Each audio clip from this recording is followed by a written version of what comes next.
ඉතින් වෙබ්සයිට් එකක් කියන්නේ බොහොම සරලව ඒ විදිහට අපි දැනගත්තාම ඇති. ඊට පස්සේ අපි දැනගන්න ඕන වැදගත් දේ තමයි මේ වෙබ්සයිට්ස් වර්ග. මොනවද කියන වෙබ්සයිට්ස් වර්ග. මොකද අපි ඔයා වෙබ් ඩෙවලොප්මන්ට් ඉගෙන ගන්න කෙනෙක් ඉතින් ඒකෙන් තමයි අනිවාර්යෙන් දැනන් ඉන්න ඕනේ මොනවද තියෙන වෙබ්සයිට්ස් වර්ග කියලානේ. ඔයා මෝටර් මැකැනික් කෙනෙක් නම් ඔයා වාහන ගැන දැනගන්න ඕනේනේ.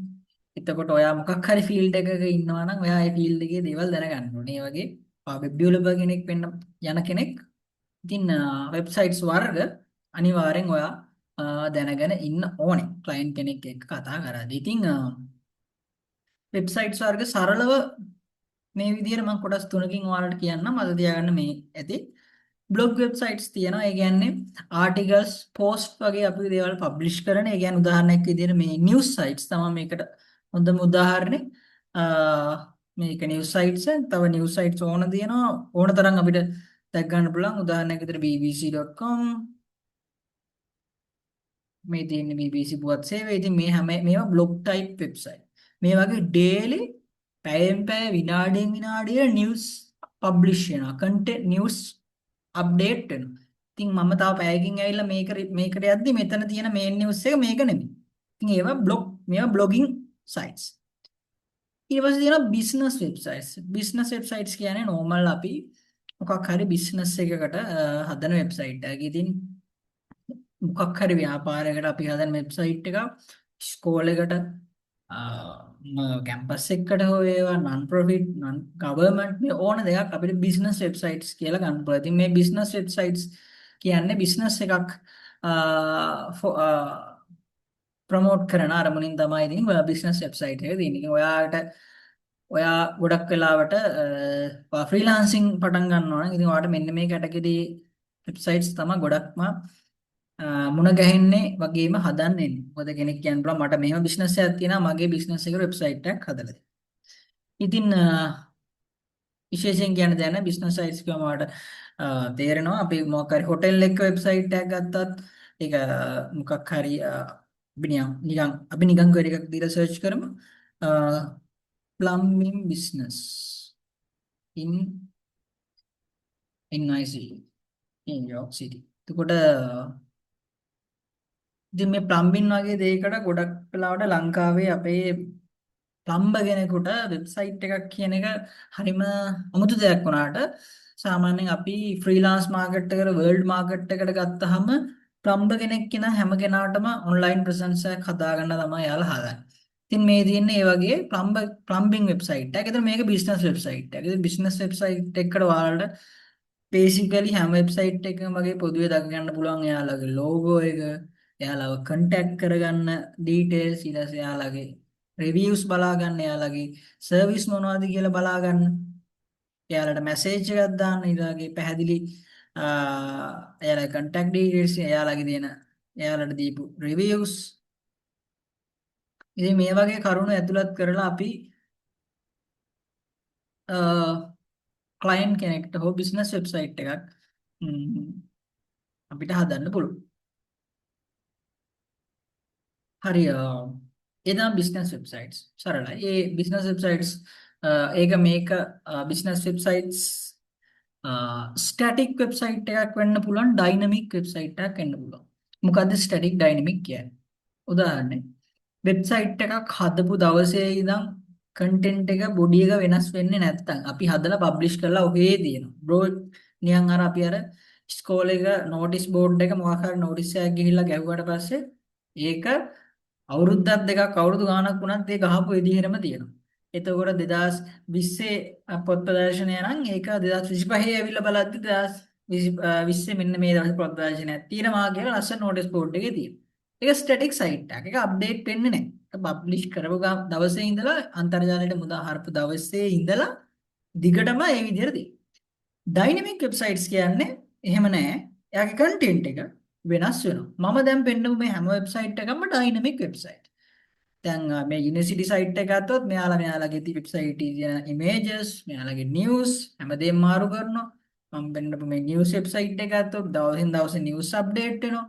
මේ බිස්නස් වෙබ්සයිට් එක ගත්තා මෙයාලගේ කන්ටැක්ට් ඩීටේල් එකක් හරි පින්තූරයක් හරි ක්ලයන්ට් කෙනෙක්ගේ ඩීටේල් එකක් හරි මොකක් හරි දෙයක් අප්ඩේට් වෙනවා. ස්ටැටික් වෙබ්සයිට්ස් කියන්නේ අර විදිහ. ඉතින් අපිට අන්තර්ජාල ওই වර්ග දෙකේම වෙබ්සයිට්ස් බලා ගන්න පුළුවන් වෙනවා. ඩයිනමික් සහ ස්ටැටික් වෙබ්සයිට්ස් කියන දෙක.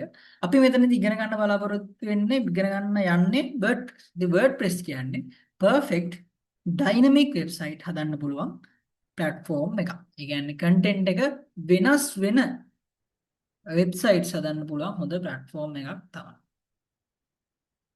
හරි මීට අමතරව මම තව කීපයක් ඔයාලට නිකන් පෙන්නන්නම් වෙබ්සයිට්ස් වර්ග.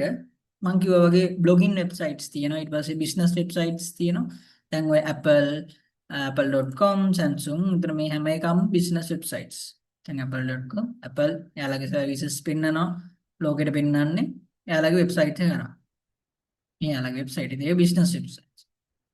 ඊට පස්සේ තියෙනවා e-commerce websites. මේක අනිත් වැදගත් දේ. e-commerce website එකක් කියන්නේ online product එකක් හෝ service එකක් විකුණන payments accept කරන website එකක්.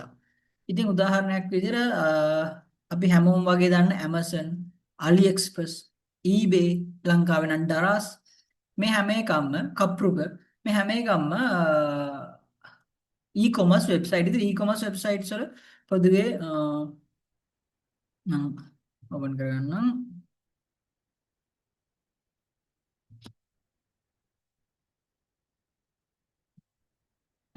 ප්‍රොඩක්ට්ස් තියෙනවා. ඔයාලා ඉතින් ඔන්ලයින් shopping කරනවා අනිවාර්යෙන්. ජීවිතේ එකපාරක් කරේ ඔන්ලයින් shopping කරලා. ඉතින් ඒවා අපි කියනවා e-commerce websites. ඉතින් ඒ වගේ හැම එකේම තියෙනවා මේ විදිහට products. ඒවා user එකකින් තෝරන්න පුළුවන්. ඊට පස්සේ ඒ products buy කරන්න පුළුවන්. ඒතර මේ buy කරන එකේ පොඩි journey එකක් තියෙනවා. ඒ කියන්නේ අපි ඔයා online shopping කරන ඔයාලා මෙතන buy now button එක ඔබලා එක් නැත්තම් ඔයා cart එකට add කරලා ඊට පස්සේ ඔයා අරන් යනවා ඔයා ඇතුළට login කරගන්න. ඊට පස්සේ ඔයා අරන් යනවා payment එක කරන page එකට. ඊට පස්සේ ඔයා ඔයාගේ bank card details දීලා payment එක කරනවා. ඊට පස්සේ payment success වෙනවා. ඊට පස්සේ මෙයා කියනවා ඔයාගේ payment එක ලැබුණා order එක success කියලා procedure එකක් තියෙනවා. ඉතින් e-commerce කියන්නේ අන්න ඒ වගේ වෙබ්සයිට් වර්ගයක්. ඉතින් ඊට අමතරව education websites මම ඔයාලට කිව්වා වගේ school websites LMS අධ්‍යාපන ආයතනයක දන්න කෙනෙක් නම් LMS කියලා learning management systems තියෙනවා. ඒක through තමයි යුනිවර්සිටි එකක් හෝ ඒවා ස්කූල් එකක් හෝ ඒවා ඔයාලට contents deliver කරනවා.